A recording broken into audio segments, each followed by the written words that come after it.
అందరి ప్రియతమ నేత అయినటువంటి దివంగత నేత డాక్టర్ వైఎస్ రాజశేఖర రెడ్డి గారి 77వ జన్మదినం జరుగుతోంది. నిజంగా అంటే ఆయన బర్త్డే అంటే అందరి ఇళ్లలో బర్త్డే చేసుకున్నట్లే ఆనందంగా చేసుకుంటారు. ఆయన ఒక సీఎం ఎట్లా ఉండాలని రోల్ మోడల్గా నిరూపించారు. సీఎం ఎలా ఉండాలని అంతవరకు మనకు సీఎం వస్తున్నాడు పోతున్నాడు, ఆయన విధులేమో మనకి ఏం తెలిసే రావడం పోవడం వరకు తెలుసు.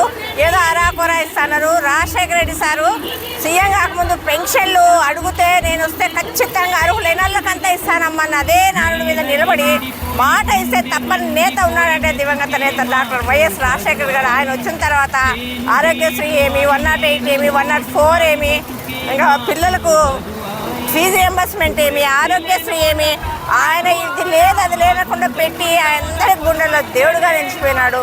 ఈరోజు ఆయన బర్త్డే మేము అందరితో చేసుకోవడం చాలా ఆనందంగా ఉంది. ఆయన తర్వాత ఆయన కొడుకు మన ఆయన 2 అడుగులు వేస్తే నేను 10 అడుగులు వేస్తా అన్నారు. ఆ రకంగానే ఆయన కూడా ఇంకా ఉన్నవి లేనివి అన్నీ వేశారు. మరి అది ఎట్లా పొరపాటు జరిగిందో ఓడిపోవడము అందరూ ఈవీఎం వల్ల అంటున్నారు. ప్రజలు చాలా అవస్థపడుతున్నారు. ఏమంటారు, అంగన్వాడీల్లో అవస్థపడుతున్నారు, ఆర్టీసీ వాళ్ళ అవస్థపడుతున్నారు.